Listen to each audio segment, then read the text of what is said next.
पूरी सरकार मिलकर अपराधियों का संरक्षण कर रही है और पूरी सरकार मिलकर आज हमारी बहन बेटियों का चरित्र हनन कर रही है, उनको गलत साबित करने पर लगी। ये बात आप भी याद रखना। तो छापा मार के उनके फोन जब्त करके लेके हम गए थे गवर्नर साहब के पास में, उनको कहने के लिए कि आप हमारे बड़े हो, आप अकेले मत समझना, आपकी तरफ उंगली उठेगी सरकार की ईंट से ईंट बजा देंगे, याद रखे सरकार। ये तो हमारी बहन भाई, सरकार जनता के लिए होती है, जनता सरकार के लिए नहीं होती है। और जनता के हर एक सवाल का जवाब देना सरकार की जिम्मेदारी। आज जैसे हम यहाँ सवाल पूछ रहे हैं बार बार कि भाई अपराधी गिरफ्तार कब होंगे, किससे पूछ रहे हैं? हम सरकार से तो सवाल पूछ रहे हैं ना, उसी से पूछ रहे हैं। इसमें ताकत है आपके मेरे पास, कहाँ ताकत है पुलिस की हम गिरफ्तार करो? अगर हम पे होती तो बताओ वो चैन से घर में सो जाता क्या? बताओ, आप खुद ही सोचो। तो ताकत तो जिनके हाथ में, सवाल उनसे ही पूछना पड़ेगा। और आज भी सच है, सत्ता से सवाल पूछना चाहिए। तो गवर्नर साहब ने पुलवामा हमले पे एक सवाल खड़ा किया था। में हूं कि 40 से ज्यादा हमारे देश के वीर जवान जिनके नाम से हम यहाँ, वो वहां सीमा पे और हम यहाँ सुरक्षित है देश के अंदर, उनकी जान गई है, शहादत हुई है। एक एफआईआर दर्ज नहीं हुई। अगर आपकी ईंट गिर जाएगी ना, उस पर एफआईआर दर्ज हो जाएगी। किसान की भी अगर वो मोटर चोरी हो जाए उसकी भी एफआईआर हो जाएगी। मजदूर का अगर हथियार गायब हो जाए उस पर भी एफआईआर हो जाएगी। लेकिन आप देखो पुलवामा हमले पे 40 जवान शहीद हुए, एक एफआईआर नहीं। मैं तो देख के चौंक गया हूं। आज सरकार जांच नहीं कराना चाहती। गवर्नर साहब ने सवाल खड़े तो कीमत ये चुकानी पड़ रही है कि उनके 10 लोग, करीबी लोग, जैसे मेरे साथ मेरी बाजू के रूप में ये पुष्पेंद्र भाई, सतपाल चौधरी जी, अमित कसाना जी, ये जो मेरी बाजू, जैन साहब, हिमांशु भाई, ये जो हमारे बिल्कुल करीबी लोग हैं, 10 लोगों का सीबीआई का छापा पड़ा। और आप भरोसा करोगे जिनके यहाँ सीबीआई का छापा पड़ा, उनकी पैंट देखकर लगता है कि उन्होंने, वो पैंट भी जो है 10 साल पुरानी होगी। मतलब सरकार जितना गिर सकती है उससे ज्यादा मैं तो ये देखना चाहता हूं ये सरकार कहां तक गिर सकती है।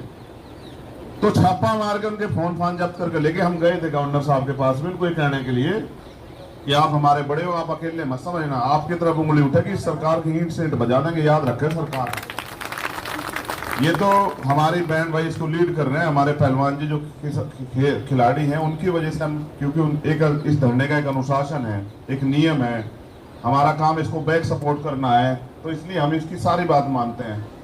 लेकिन अगर सरकार को गलतफहमी और वो हमारी पगड़ी से खेलने का प्रयास करेगी हमारे सम्मान से, तो फिर ऐसा इलाज ये करेंगे कि सारी जिंदगी याद रहेगा, फिर कोई भूलने का नहीं कभी भी। तो गवर्नर साहब हमारे सिर मत हैं, हमारे बड़े हैं। अगर ये लगता हो, देखो पूर्व विधायक पर भी सुरक्षा होगी और गवर्नर साहब पर कुछ भी नहीं है। कल कोई भी जाकर उन पर हमला कर सके। सरकार ये चाह रही गवर्नर साहब कल के मरते आज मर जा। गवर्नर साहब नहीं मरने के, लेकिन अन्याय करने वाली और हमारे बहादुर सिपाहियों की हत्यारी सरकार जरूर खत्म होगी, ये बात याद रखना आप लोग। तो अभी हम उस बात को भी और बड़े पैमाने पर करें, क्योंकि उनकी सुरक्षा बहुत जरूरी है। वो बड़े जिम्मेदार आदमी है। जो आदमी अपने पद प्रतिष्ठा की परवाह न करे, उस देश के लिए जिए, तो उसकी रक्षा सुरक्षा करना हम सब लोगों की जिम्मेदारी है। इसलिए ये बात मैंने आपको इसलिए बताई। मुझे तो केरल भवन से इन्होंने रुकवा दिया। चिंता मत करो, हम ताकत अर्जित करें, केरल भवन परमानेंट के लिए खुलवा देंगे, आप चिंता मत करो। मगर गवर्नर साहब के लिए मैं आप चिंता जाहिर कर रहा हूं, आप सब लोगों को भी संदेश इसलिए दे रहा हूं कि उनके साथ कोई भी हादसा घट सकता है। सरकार के लोग यहाँ खड़े हैं, एडमिनिस्ट्रेशन के लोग, पुलिस के लोग यहाँ हैं, मीडिया के लोग यहाँ हैं। गवर्नर साहब देश की धरोहर हैं। उनके उस समय में वो 370 सारे मामले हुए, उन्होंने अपनी जान पर खेल के सारी चीजें वो अप्लाई करी। आज अगर उनके साथ उनके सम्मान और उनकी जान के साथ खिलवाड़ होगा, तो मेरा ये वादा है सरकार से कि फिर वही होगा जैसा 2 अप्रैल में हुआ था, फिर वही होगा जैसा जंतर उसमें रामलीला मैदान में हुआ था, और 21 मई को होगा, वही होगा। सरकार देख रही, करके देगी कोशिश। तो ये मेरा, इसलिए उनके समर्थन में ये मेरा ऐलान है। बात की आज हम फिर कहीं हमारा जाने का प्रोग्राम है, हमारे खिलाड़ी साथियों ने डिसाइड कर लिया होगा। ये इस बात का आंदोलन का प्रमाण है कि हमें अभी तक नहीं पता कि हम कहाँ जाने वाले, क्योंकि हमने सारी अथॉरिटी उनको ही दे रखी है कि वो जहां भी जाएंगे हम उनके साथ जाएंगे, उनकी सुरक्षा में उनके साथ, और उनकी बात को मजबूत करने के लिए। तो जो साथी आज पहुंचे उनका धन्यवाद। हर मुद्दे पर देश, क्योंकि देश हमारा है ना भाई। एक चीज मैं बार बार समझाता हूं, आप भी समझ लो।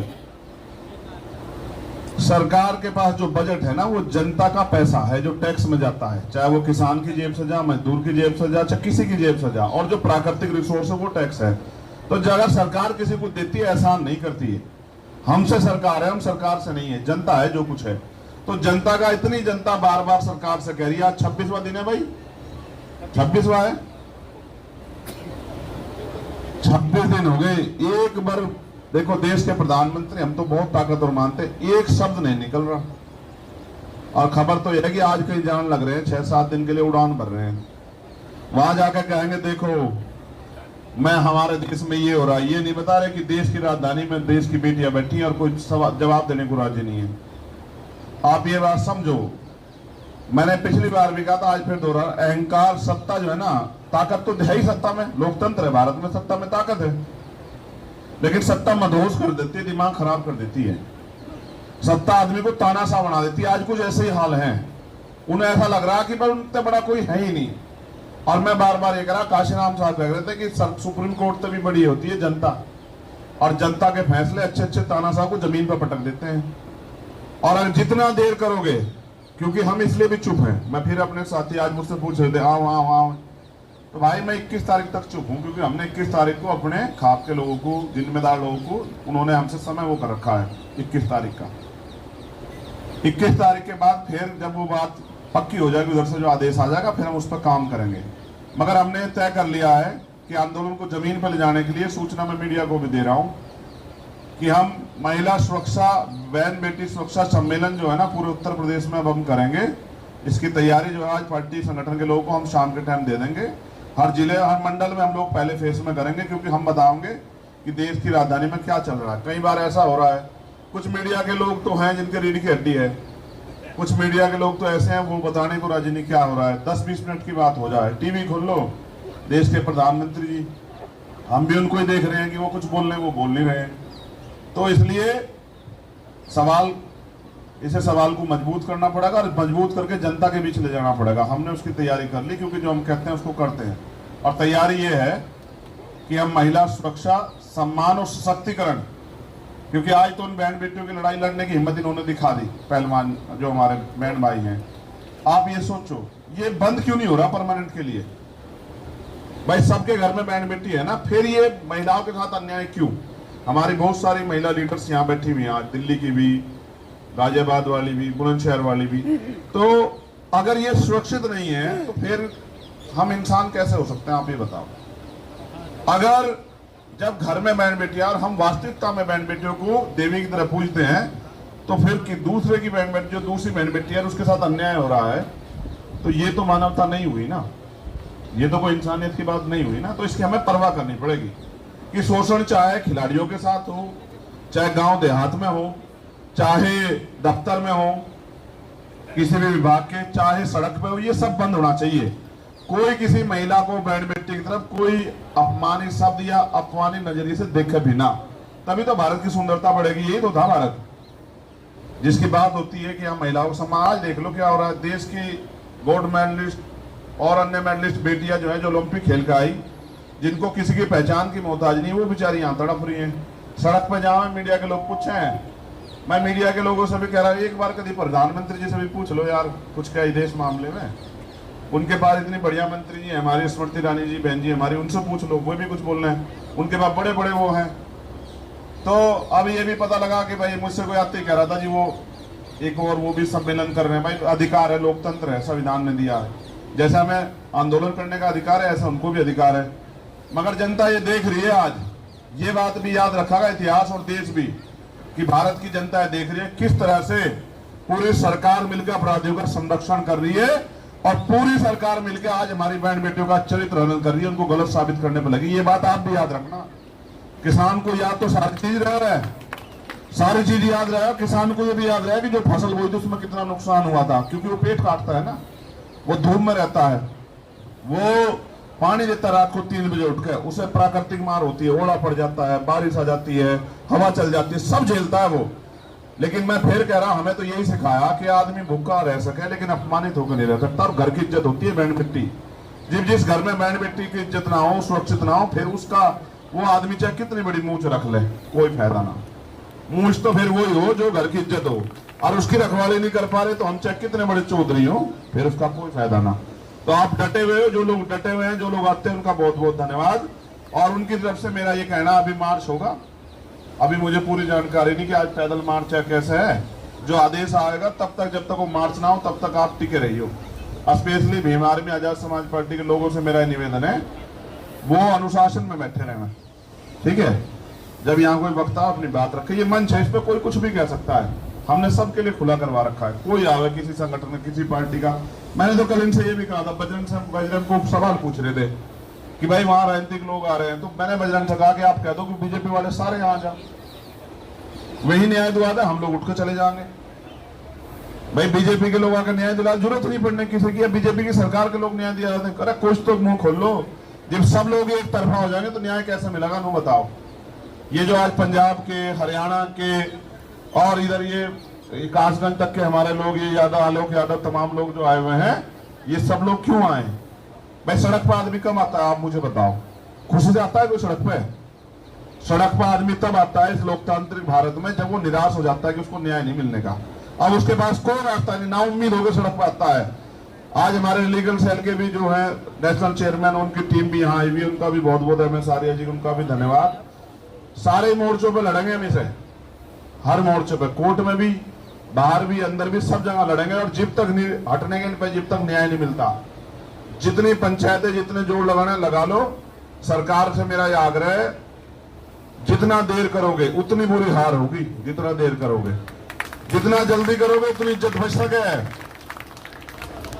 नैतिक चरित्र नहीं रहा, नहीं पहले आदमी को नैतिक चरित्र होता, अगर आमना सामना हो जा रहा, अपराध गलती कर रखी तो आंख नहीं मिलती। आज की तो ऐसी सरकार बैठी है कि आंख मिला के झूठ बोलती है।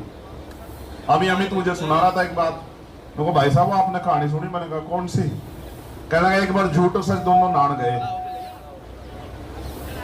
दोनों नान गए, और झूठ ने पहले पानी में तो लिगड़ के सच के कपड़े पहन लिए। आज तक भी झूठ जो है वो सच के कपड़े पहनकर घूम रहा, और सच जो है उसे साबित करना पड़ रहा है। ये आज आलम है, इन सब से टकराओगे, घबराना नहीं है। हम उनके बच्चे हैं जिन्होंने इस देश के आजादी के लिए जो लड़े हैं, जिन्होंने इस देश की आजादी के लिए जो है अपने प्राणों के बलिदान दिए, उनका खून है। ये हमारे भारत के भी मान सम्मान का मामला है। अगर ये खबर इंटरनेशनल किसी उसमें छपे, जैसे कल खिलाड़ियों ने, कई लोगों से बात हुई इंटरनेशनल खिलाड़ियों से, अगर वो ट्वीट करेंगे और ये खबर बढ़ेगी कि भारत में हो क्या रहा है, जरा सी भी लज्जा नहीं रही सरकार को, जरा सी भी अगर वो ट्वीट करेंगे कि भाई वहां के जो इंटरनेशनल प्लेयर हैं उनके साथ ऐसा हो रहा है, यार ये क्या सिस्टम है उनके यहाँ। भारत की बात तो बड़ी बड़ी है, उसमें भी हमारी बेइज्जती होगी, तो हम तो फिर मैंने इनको रोक दिया कल कि भाई अभी रुक जाओ, वरना कल कई इंटरनेशनल खिलाड़ी समर्थन में ट्वीट करने वाले थे, उनके यहाँ खबर बनती अखबारों में छपता कि भारत में जो इंटरनेशनल खिलाड़ी है वो सड़कों पर बैठे हैं क्योंकि वहां की सरकार जो है अपराधियों के साथ खड़ी है। बताओ कितनी बड़ी बेइज्जती होती। ये तो भाई बहन छोटे मेरी बात मानते हैं, मैंने इन्हें मना कर दिया अभी मत करो, वरना वो कल ही हमारे पक्ष में जो है इनके पक्ष में ट्वीट करने वाले थे। जब इनको पता लगा कि भाई, क्योंकि ये जाकर बार बार 2024 की बात करे ना, तो कल ये चर्चा हो रही थी कि 24 दिन पूरे हो गए, 25वां दिन आ गया, तो वे भी 24 को सुनो जा क्या है 24, तो कल 24 पर बात चल रही थी। 24 जो है ये 36 भी हो जाएगा, चिंता मत करो, आप लोग डटे रहो, ठीक है।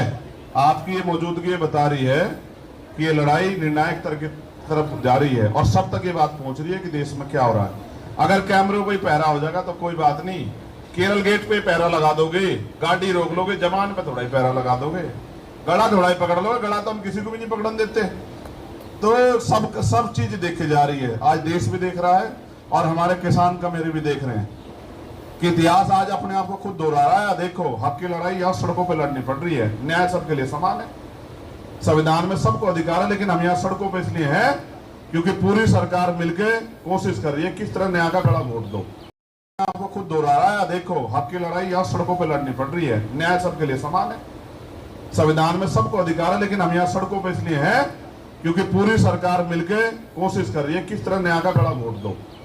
तो हम अपनी बहन बेटियों का गला नहीं घोटने देने के, और गला घोटने वाले को वो सबक सिखाओगे, इतिहास में दर्ज रहेगा, कभी किसी बहन बेटी की तरफ आंख ना उठाओ। बहुत बहुत धन्यवाद।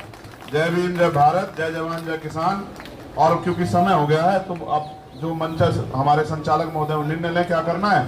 बाकी आपसे मेरा ये निवेदन है नीले पटके वालों से, भाइयों बहनों से, जब तक आदेश का आदेश ये रह रहा है रोज का कि हम जो सुरक्षा वाला वो होता है ना घेरा, हमारी यूनिट